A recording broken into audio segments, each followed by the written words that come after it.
Hey guys and girls, hope everyone's doing well. Happy Friday to you. Just got a little video here, maybe a couple of videos to come through just to help. Now this is specifically for one of our members that's struggling at the minute. But I thought it'd be very useful for all of you to kind of understand the weekly bias aspect and how to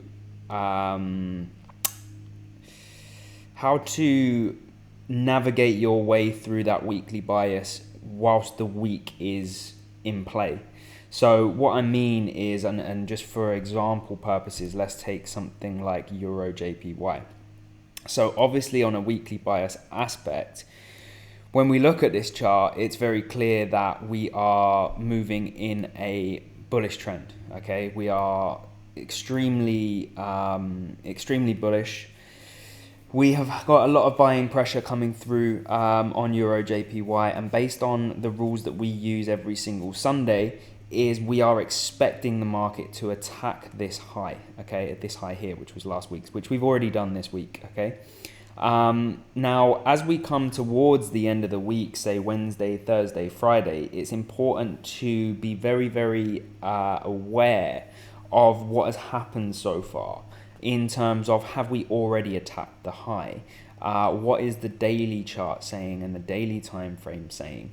Are we still bullish? Are we going to reject, etc., etc.? So if you just stick the entire week with this whole, okay, I'm bullish on Euro JPY and I'm only looking for buying opportunities, without looking at the other time frames, such as the 4 hour and the daily time frame, then you're going to potentially miss out on other opportunities, and potentially you're going to cause yourself a lot of stress and hassle when you're continuously buying a market that might have already fulfilled its objective for the week.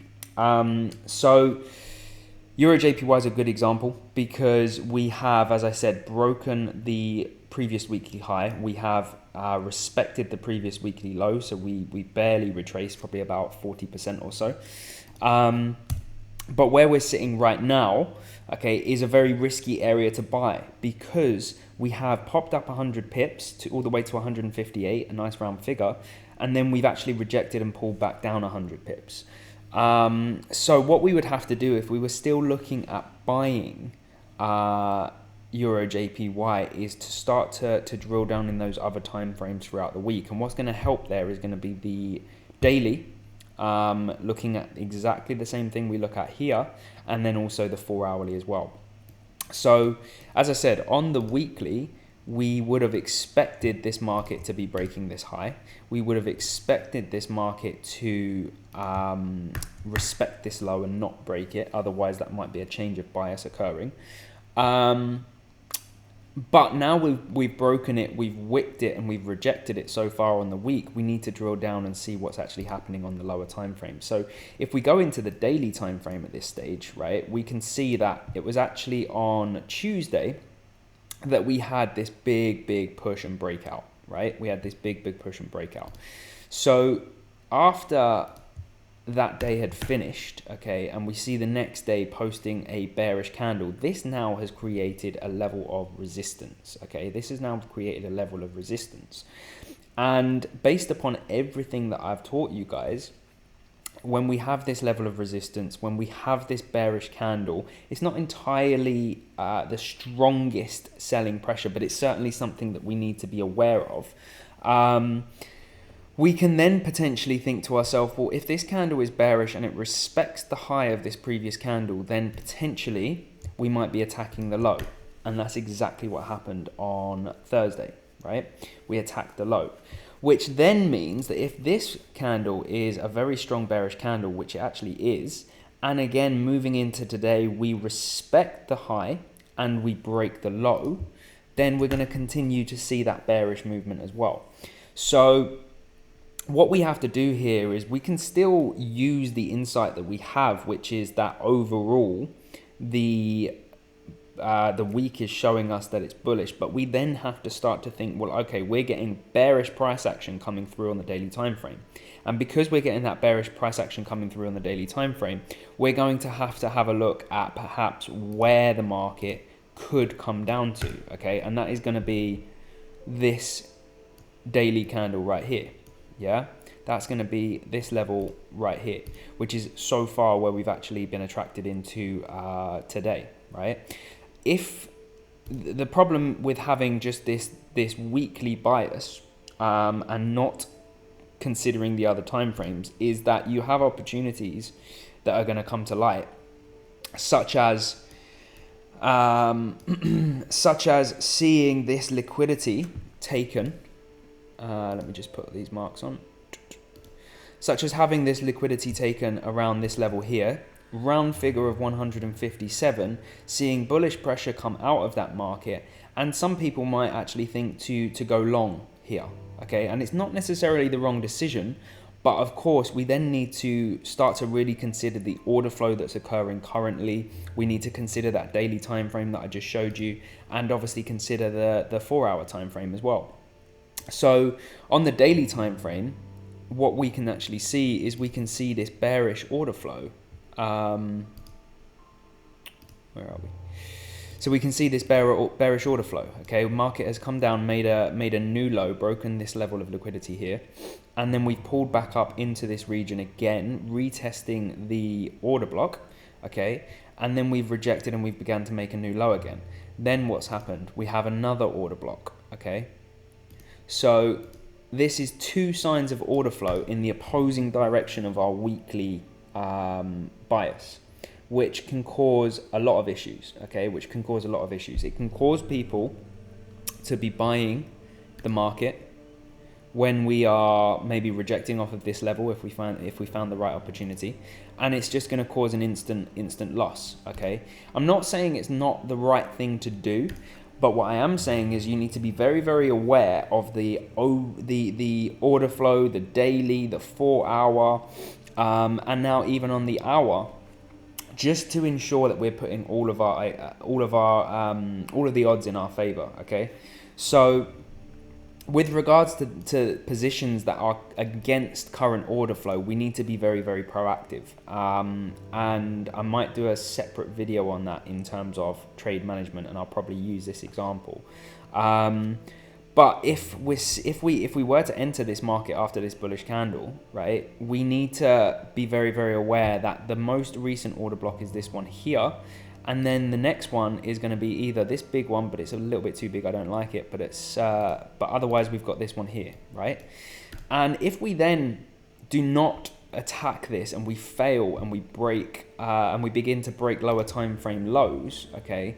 So for example, we then break the low of this candle here, we have to, rather than have this ego and start to think, no, I'm going to be right, this is going to be where the market's going to return, we have to listen to the market, okay? We have to listen to what these candles are showing us. And what these candles are showing us is that we're actually rejecting this level, okay? And again, we can narrow these order blocks down just to ensure a little bit more precision. But we then have to start to think, well, okay, if we've got this position on and we're seeing this market break, we need to protect ourselves. I won't do it as a separate video. I'll just keep it in this one. So we need to protect ourselves, and that could be closing the position and admitting a small defeat and a small loss, okay, or closing half the position, okay, closing half the position at this point here. So you've only got half the amount of risk on in case you were right, okay. But as soon as you start getting the bearish pressure coming, the lows being broken, the highs not being respected, then you're better off accepting defeat, accepting that loss, understanding that the order flow is currently against you, and therefore you should be potentially just scrapping this opportunity and awaiting for another opportunity, whether it's later on in this market or in another market, okay? And that will prevent you from having those full losses. And obviously the way I've just kind of ran through the weekly, the daily, is gonna ensure that you're not just stuck to this one bias for the week, especially when we get to the end of the week and we're on, you know, Wednesday, Thursday and Friday. You can start to really see what's happening and understand that, okay, if we break this low, we're going to continue going lower. If we break this low, we're going to continue going lower. Well, where could we go to? We could be heading into this daily region right here, which is so far what's happened, okay? So I just wanted to show you guys that. and I'm going to give you one more example as well, which is GBP CAD. So let's just quickly jump on to GBP CAD and we'll go on to the weekly time frame. So obviously the first thing to note is that overall this market has been trending bullish since September last year. Okay, so yes, we have a bearish candle, so yes, we can expect or at least anticipate that this low will be broken and hopefully this high would be respected, but overall we are bullish, and overall this kind of weekly order flow is bullish as well. Okay, because we've been creating a new high, we make then a higher low, we create a new high, we make a higher low, we create a new high, we're currently making a higher low. So with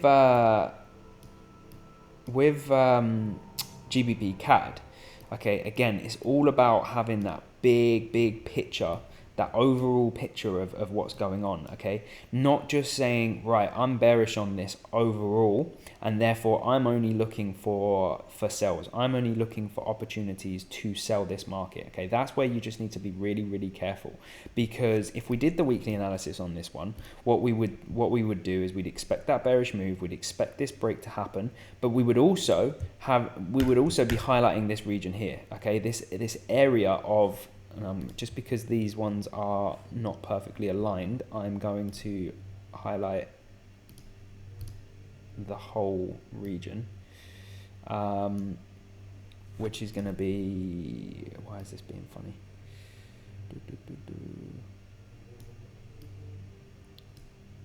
So roughly speaking, this area here that I've just marked out with the grey box, okay, this area here is an area of concern for those sells, right? Because we've got a level of support created in an upward trending market that failed here to make a new low a few weeks back, okay? So we can absolutely have a nice bearish bias on this market, and we might have even had a great opportunity to look for shorts from 1.68. But once you get to this point here and we begin rejecting it, we need to be very careful. Okay, so what we'll do as always is we go down to the daily time frame and we can begin to have a look at what the daily time frame is telling us. So where are we? Monday. So Monday was the day that we actually pushed into this level, okay, and we had a big reaction from it. Okay, a big reaction from it, meaning the level was very important, meaning that there was a lot of buyers at the market at this point. Sorry, just bear with me 1 second.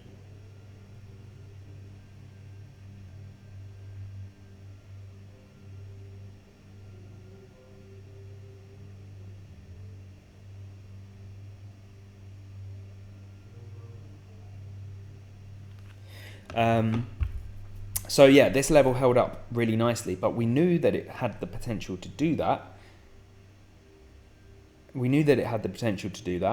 Because we'd had this area marked out on the weekly time frame, meaning it was a very crucial level, an important level. Okay, so on the daily time frame now, what we can see happened on Wednesday after this big push is we created this resistance, meaning that we could then attack the low, which is exactly what happened. But once again, we've got to this same area that is a risk to us in ourselves. Okay, it's a risk to us in ourselves. So this is kind of the point where you have to say to yourself, me placing a sell position at this point here is now becoming risky, because we are currently reacting from this level and we are currently utilizing this level as a support, and therefore unless we break this level, there is a high probability of rejecting from it and reacting from it and actually continuing that bullish trend. Okay, so if we go into the 4-hour time frame, look. So if we go into the 4-hour time frame, we've still got this bearish order flow. Okay, we've still got the bearish order flow, and that's going to be coming from this kind of region. We've still got the bearish order flow on the 4-hour. We've got a lower high created, and then we've got kind of an equal low. And I've told you guys before about equal lows and how we need to be very, very careful of those. I mean, essentially speaking, they're pretty much double bottoms, right? But just something to be very, very aware of, when you're later in the week and you are, sticking with that current overall bias. There's nothing to say that the market won't break here, but it's going to need some serious pressure. It's going to need some volume to push through this level, okay? And the only kind of way that we're going to get that is probably through something like news, and there is a few bits of news coming out later today.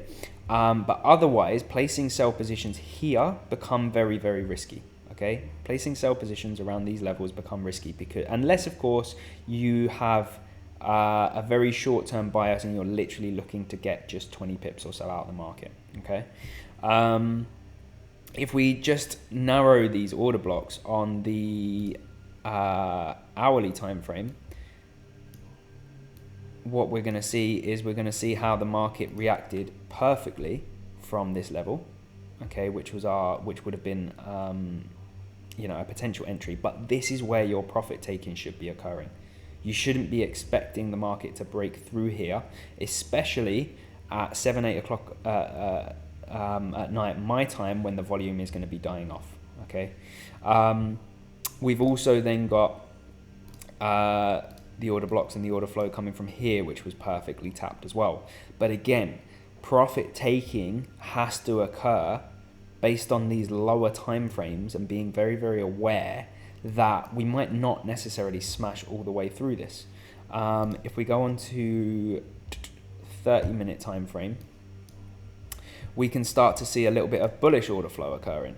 So we've got, this is the lowest candle, and this is where the market then pushed up and didn't make a new high, but it did break this high, didn't make the new high here. But otherwise, we've got this order flow. Yeah, we've got this order flow coming in. And where we've had that order flow coming in, we then had a break of the high and another retest of that same order flow, meaning potentially bullish order flow is occurring. Yeah. If we go down to the 15-minute level, we can see again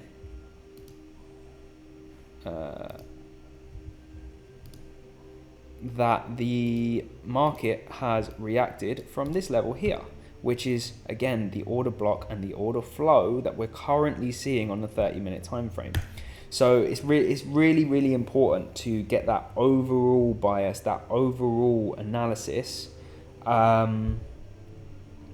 looking at not only the weekly at the beginning of the week, but then following that weekly candle, watching for any rejections or anything out of the ordinary to what you might have expected, and also being very, very aware of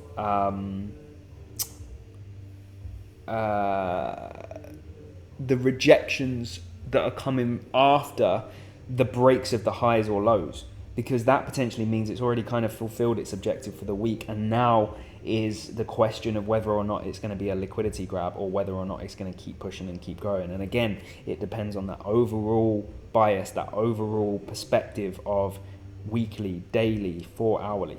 Okay. So I hope you find that useful, guys.